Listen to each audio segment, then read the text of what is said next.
আসসালামু আলাইকুম রহমতুল্লাহি ওয়া বারাকাতুহু। আজকে আবার এসে পড়ছি সকাল সকাল নতুন একটা ভিডিও নিয়ে। তো আজকে সকাল থেকে কিন্তু অনেক রোদ, তো রোদ যেহেতু আছে ভাবলাম যে কাঁঠাল পাতায় পাতা পিঠা বানাই। অনেকেই কয় কাঁঠাল পাতার পাঁপড়, আবার অনেকেই কয় কাঁঠাল পাতার পিঠা।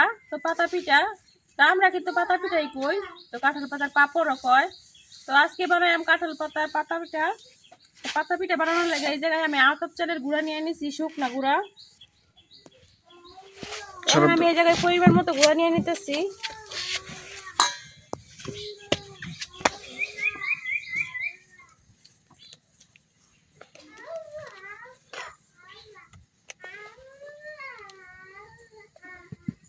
এতটুকু গুঁড়াতেই কিন্তু আমার হয়ে যাইব। দেখেন লবণ রাখা দিছিলাম, তো আব্দুল্লাহ একবার লবণ আর হলুদ একসাথে মিশাই দিছে।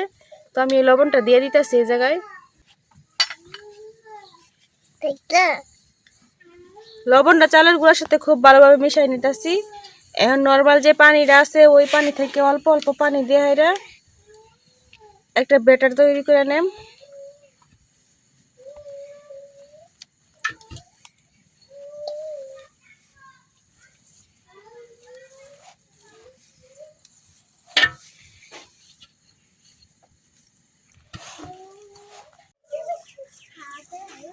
তো আমি অল্প একটু পানি দিয়ে শক্ত একটা কাই বানাই নিছি। এখন এটা কিছুক্ষণ আমি মইথা নেম 2-3 মিনিটের মতো। মকলে পিঠাটা একটু ভালো হইব। 2-3 মিনিটের মতো কাইটা আমি খুব ভালোভাবে মইথা নিছি। এখন অল্প অল্প পানি দিয়ে একটা ব্যাটার বানাই।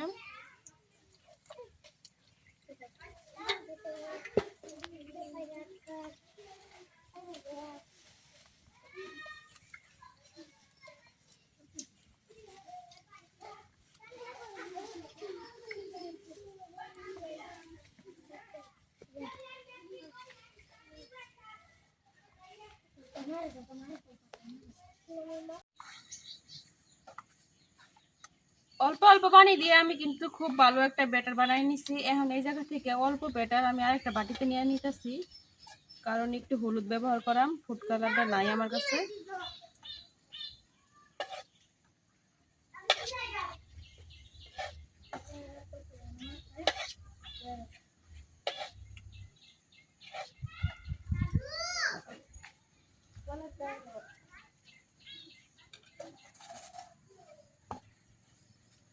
এখন আমি এই জায়গায় একটু হলুদ মিশাই নিলাম।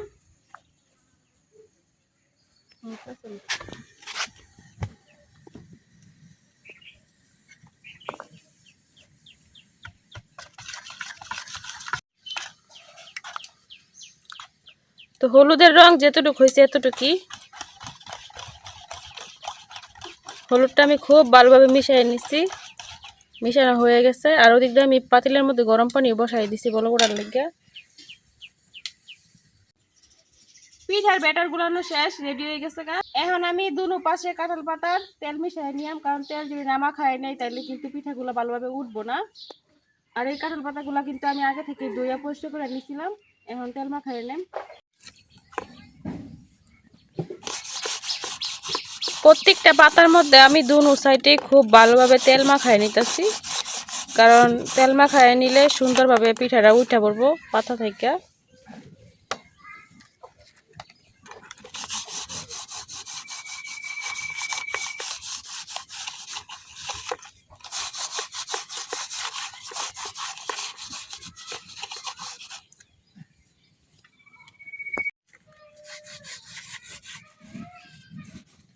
সবগুলা পাতাতেই কিন্তু আমার তেল মিশানো হয়ে গেছে। সবগুলা কাঁঠাল পাতাতেই কিন্তু আমার তেল মিশানো হয়ে গেছে। এখন আমি একটা একটা পাতা নিয়ে পিঠা বানাই নিলাম।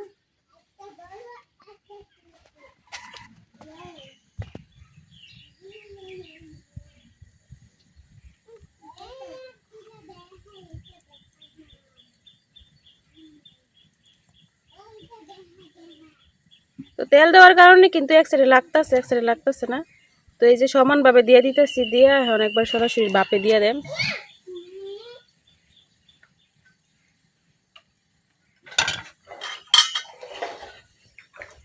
আমি পিঠা বাপ দেওয়ার জন্য একটা চালনি দিয়ে দিছি পাতিলের উপরে, একটা একটা পিঠাই দেন। প্রথমে আমি একটা পিঠা বানিয়ে চেক করে নিয়েছিলাম যে ব্যাটারটা ঠিক আছে নাকি। একটা পিঠা কিন্তু হয়ে গেছে, এখন এটা বাদ দিয়েছিলাম, বেশি সময় হয় নাই, তো এই পিঠাটাও কিন্তু হয়ে গেছে।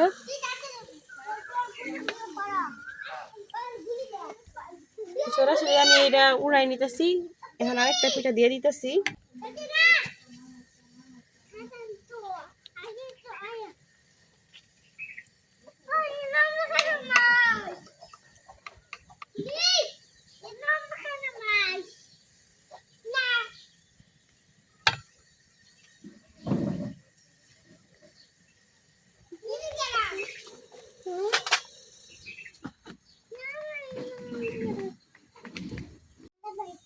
পিঠাটা বেশিক্ষণ ভাপ দেওয়ার দরকার নাই, 3-4 সেকেন্ড ভাপ দিলেই হইব। দেখেন আমি এক সাইডে দিয়েছি আর এই যে উড়াইলে কিছু হয়ে গেছে।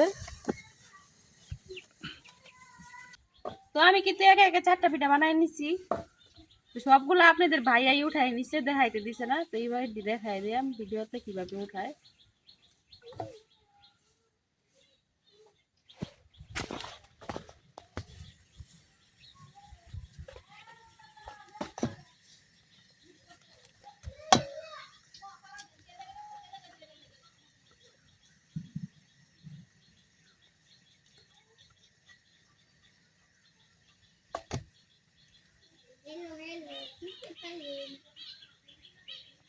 তো এইভাবে আলাদা যে ব্যাটারটা আছে ওইটা এইভাবে নির্গাই নিতে হইব, নাহলে কিন্তু এক সাইডে মোটা এক সাইডে চিকন হইব।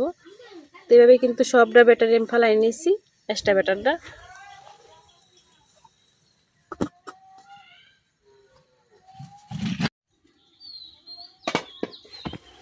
পিঠাগুলো দিতেই হয়ে যায় একেবারে, কি সুন্দর।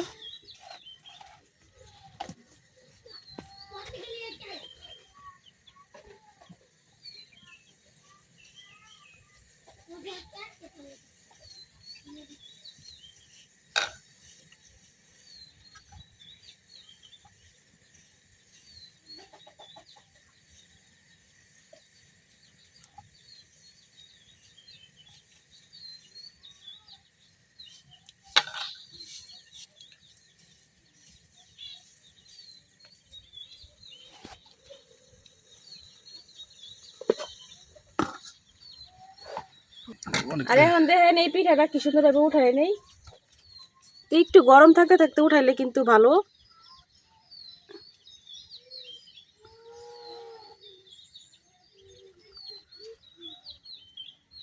এই যে খুব সুন্দরভাবে কিন্তু একেবারে উঠে গেছে। এইভাবে আমি এখন সবগুলা পিঠা বানাই নেম। এখন বানাই আম 2 কালারের একসাথে।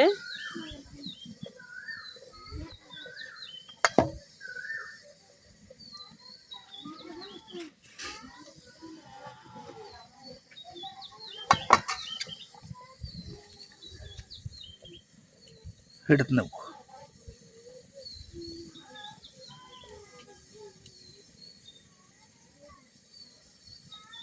বিশাল বড় একটা পাতা নিছি।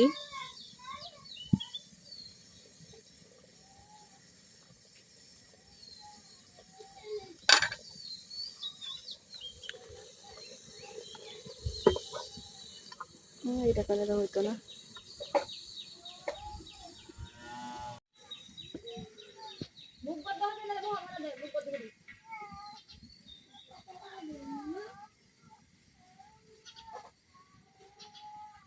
তেল দেওয়ার কারণে একবারে খুব ভালোভাবে উঠে যাইতেছে।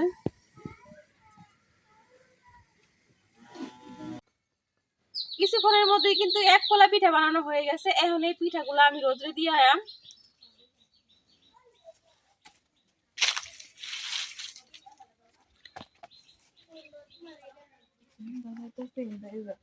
তো হলুদ আর সাদা পিঠাগুলো কিন্তু দেখতে অনেক সুন্দর লাগতেছে, শুকাইলে আরো বেশি ভালো লাগবো।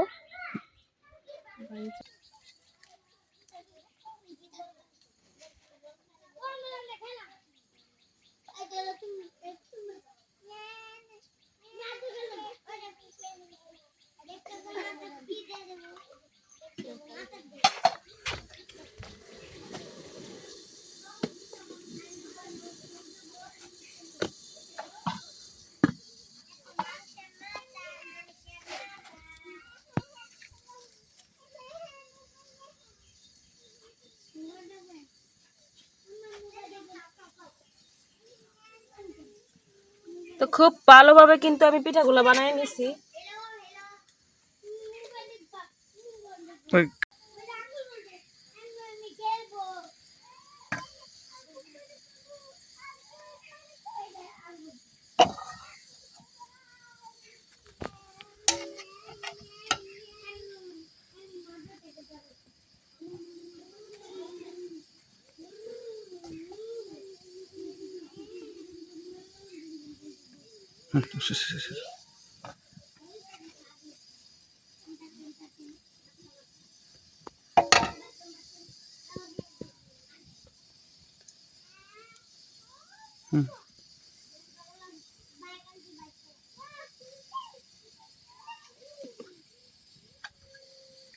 এটা হয়ে গেছে। একটা পিঠা রেডি করতে করতে আরেকটা পিঠা হয়ে যাইতেছে।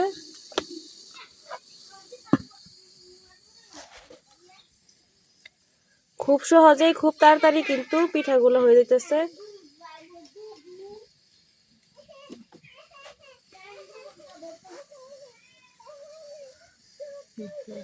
অল্প কিছু চালের গুঁড়া দিয়ে কিন্তু অনেকগুলা পিঠা হয়ে যায় এই পিঠাগুলা, আর খুবই অল্প সময়ের মধ্যে এই পিঠাগুলা কিন্তু বানাইতে বেশি একটু সময় লাগে না। তো আমি আরো 3-4 চালুর ওই জায়গায় লাইরা দিয়েছি, মানে উপরে মুরগির ঘরের উপরে এই পিঠাগুলো এখন ওই জায়গায় রোদে দিয়ে দিলাম।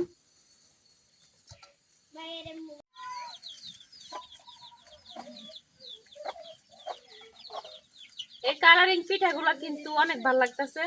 তো আরো যদি 2-3 রকমের কালার দেওয়া যাইতো তাইলে কিন্তু একবারে রং ধনুর মতো দেখা যাইতো। তারপরেও কিন্তু বসন্ত বসন্ত লাগতেছে পিঠাগুলা দেখা।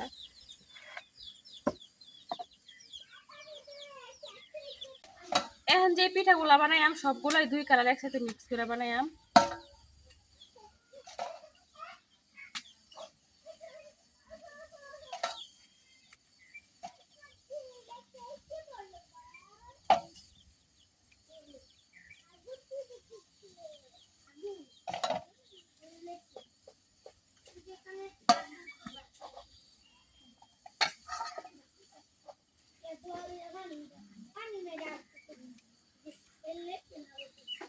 এই পিঠাটাও কিন্তু আমি 2 কালার মিক্স করে বানাই নিছি। এই যে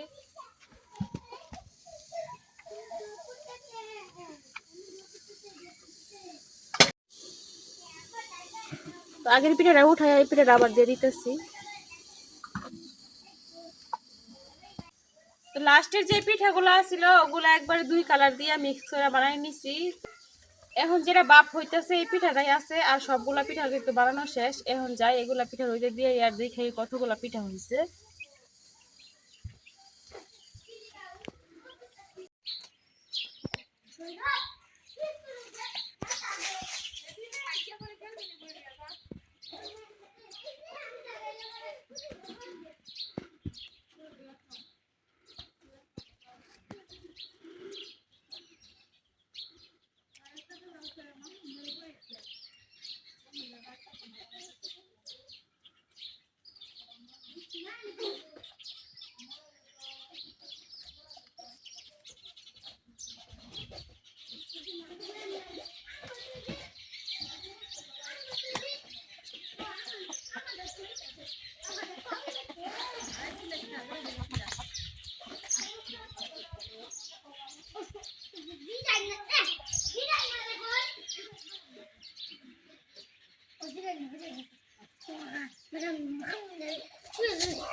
তো এই যে সবগুলা পিঠা কিন্তু রইতে দেওয়া হয়ে গেছে, দেখেন অনেকগুলো পিঠা হয়েছে।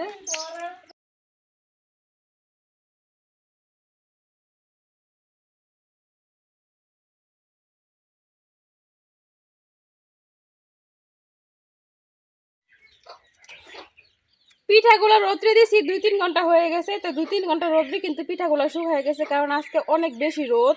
তো এই যে পিঠাগুলো একেবারে শুকিয়ে গেছে, আর এই পিঠাগুলো কিন্তু আমরা ঈদের জন্য বানাইছি। এই জন্য আজকে আর পিঠাগুলো বাঁচতাম না, আল্লাহর রহমতে যদি বাচ্চা থাকি তো ঈদের দিন কিংবা ঈদের আগের দিন এগুলো ভাজি করা। তো এখন আমি পিঠাগুলো উঠাই নিতেছি সবগুলো পিঠাই।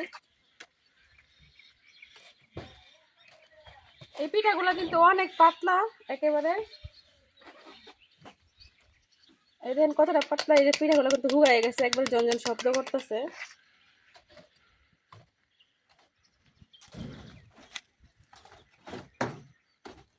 এই পিঠাগুলো একবার বানাইয়া কিন্তু সারা বছর সংগ্রহ করে রাখে খাওয়া যায় ভালোভাবে শুকাইলে। আমি যেহেতু ঈদের সময় খাইলাম তো এইভাবে রাখা দেম, কারণ ঈদের তো আর বেশি দিন বাকি নাই। আজকে কিন্তু 14 রোজা।